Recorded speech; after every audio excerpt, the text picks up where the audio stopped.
Suivez le journal avec STM Transport Voyageurs. Une nouvelle façon de voyager.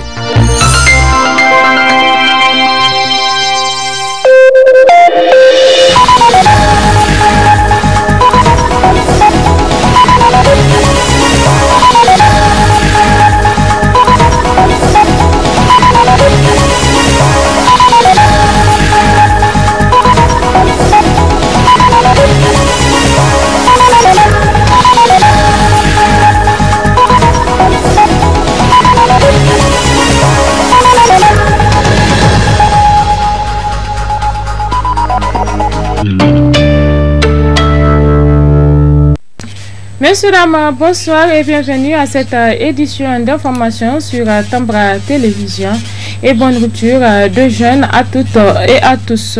Cela dit, le Tchad rend un dernier hommage au président Idriss Déby Itno ce vendredi 23 avril 2021.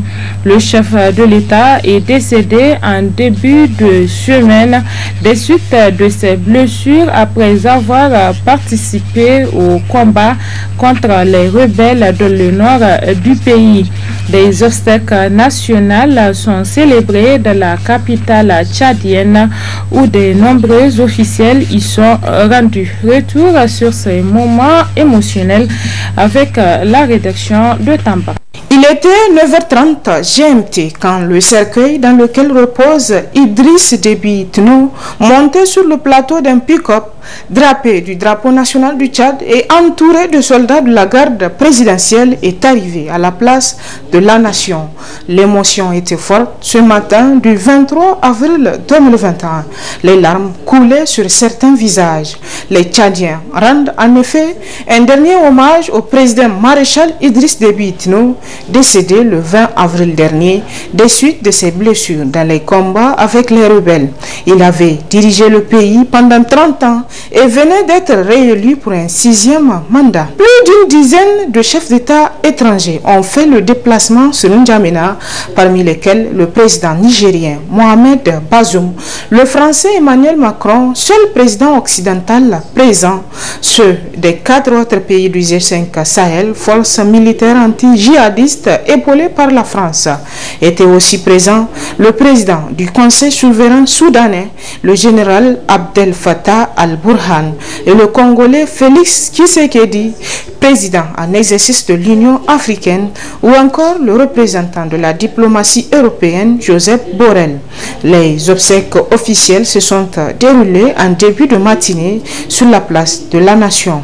À travers un défilé militaire, les soldats tchadiens lui ont rendu un dernier honneur militaire. Dans les différentes interventions, les membres de la famille du défunt président prennent la parole, chacun à son tour. Dans son discours, Abdelkarim Idriss Déby, le fils du président et premier à lui rendre hommage, a souligné une incarnation du courage et de l'altruisme. Quant à la première dame Hinda Déby Itno, elle a souligné un président que le peuple tchadien a aimé avant de s'effondrer en larmes. Mahamat Idriss Déby, fils de l'ancien président et nouvel homme fort du pays à la tête d'un conseil militaire de transition, s'est aussi recueilli devant le cercueil de son père en se mettant au garde à vous. Après les honneurs militaires et les différentes interventions, une prière devrait être dite à la grande mosquée en sa mémoire. La dépouille d'Idriss Déby sera ensuite emmenée en avion à plus d'1 millier de kilomètres à Amdjaras, petit village qui jouxte sa ville natale de Berdoba, où il sera inhumé aux côtés de son père dans l'intimité familiale. Que son âme repose en paix et que la terre lui soit légère. Amen. Et puis le comité de la section lycée et collège de la région de Niamey a procédé à la passation entre le secrétaire général sortant et le tout nouveau secrétaire général entrant. C'était ce matin au CEG4 de Niamey en présence de la table de séance, des invités et les élèves du dit établissement. Le reportage avec Mohamed Issoufou et Ibrahim Kantama. Après l'adoption du procès verbal de l'Assemblée générale tenue le 17 avril 2021, vu les statuts règlements intérieurs de l'USN portant élus les candidats édictés par la table de séance pour exercice syndical 2020-2021, l'Assemblée a retenu le camarade Habiboulaye Moussi comme SG de la section lycée et collège de la région de Niamey. Après avoir auditionné et adopté le bilan de la section lycéenne et collégienne sortante, procéder au contrôle de la régularité des sous-sections de la région de Niamey et l'éligibilité des candidats conformément aux dispositions statutaires et réglementaires. Vu les statuts et règlements intérieurs de l'USN, considérant les critiques et autocritiques entendues, les candidats dont les noms suivent sont élus membres de la section lycéenne et collégienne de la région de Niamey, après avoir totalisé la majorité des voix exprimées par les différentes sous-sections de la ville de Niamey pour l'exercice syndical 2020-2021.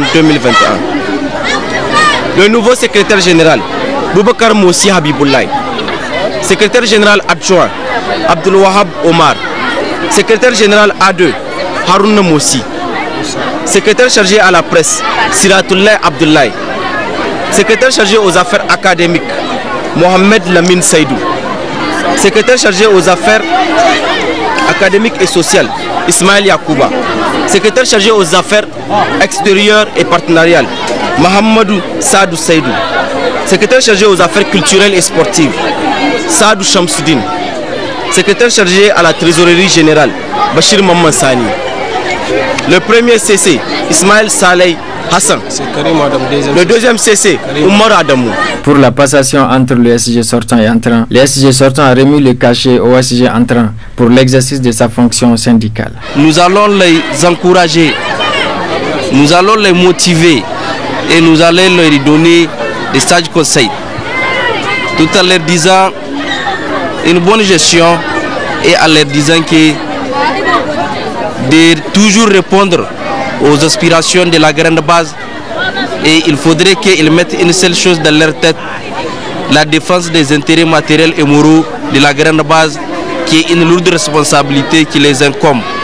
Et sur ce, nous vous souhaitons bon mandat et bonne gestion, camarades, membres de la section lycée et collège nouvellement élus. Général, nous souhaitons une bonne gestion. Et c'est une lourde tâche.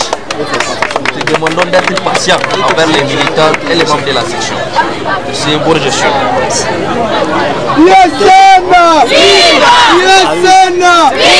Pour terminer, le nouveau SG de la section lycée et collège de la région de Niamey, en examinant la situation sociopolitique internationale, nationale et de la plateforme revendicative, a rendu publique une déclaration de presse à la fin de cette cérémonie.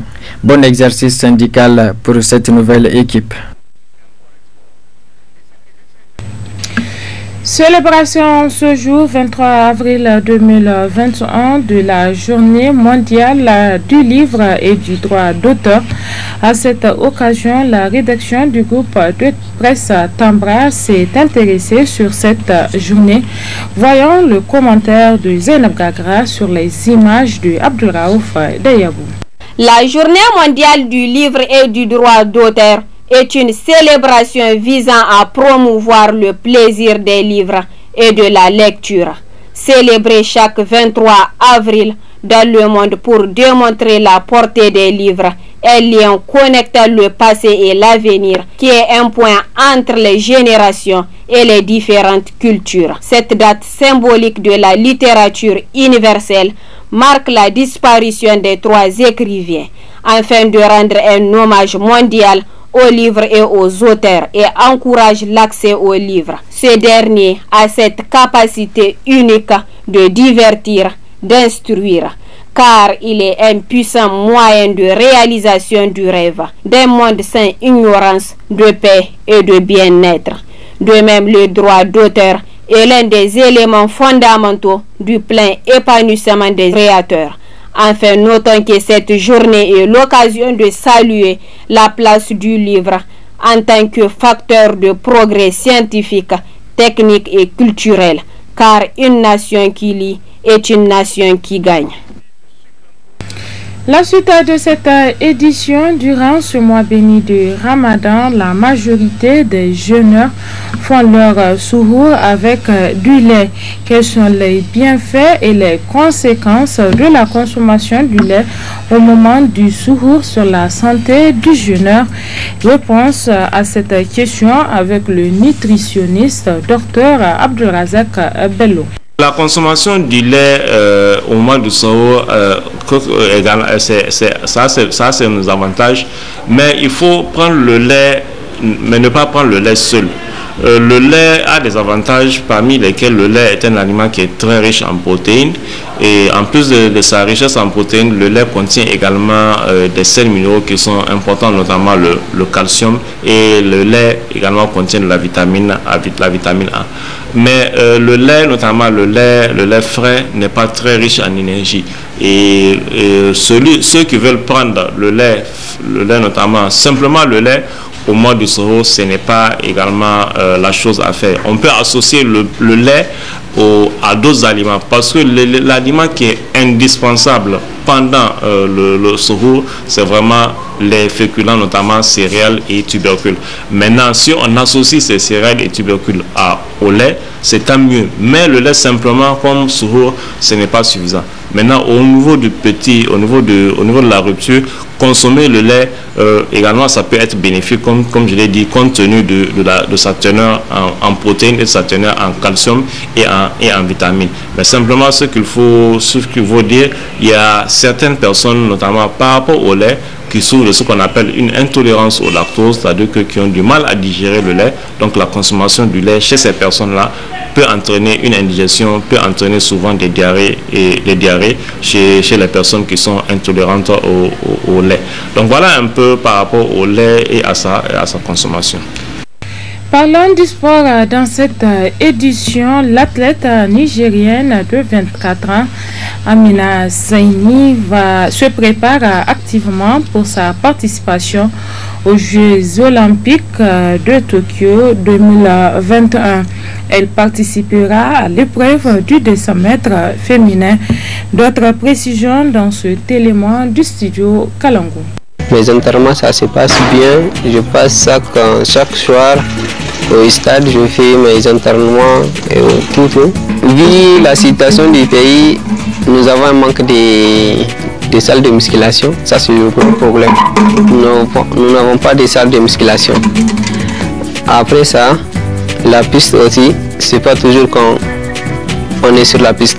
Donc les stades sont toujours occupés par les matchs de football. Donc parfois on ne fait même pas les entraînements de l'estade. Je peux dire que mon niveau est bas parce que ça fait des moments.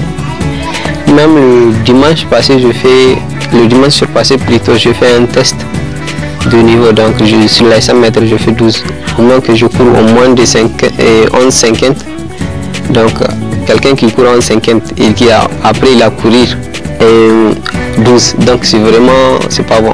Bon, maintenant ça va mieux parce que je me prépare pour entrer en France. Pour voir même si je peux avoir 2 ou 3 mois avant les JO. Certains médicaments que je ne connais pas, je ne prends pas. Donc il y a les conseils de mon coach et à ma famille aussi. Donc je ne pourrai pas prendre. C'est qu'ils n'ont pas donné le droit. Elle sera au 200. Elle sera au 200 mètres et non au 400. Au 400 elles sont interdites de courir au 400 jusqu'au mile. Et à défaut maintenant de suivre un certain nombre de traitements, et nous on avait été, elle doit rester humble, elle doit rester naturelle.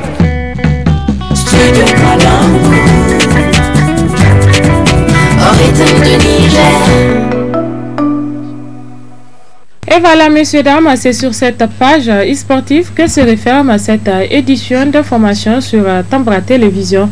Merci à vous de l'avoir suivi. Passez d'excellents moments en compagnie de nos programmes et surtout, bon début de week-end. Bonsoir.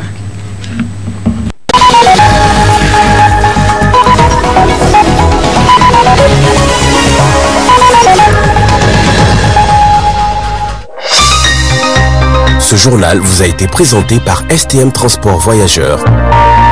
Une nouvelle façon de voyager.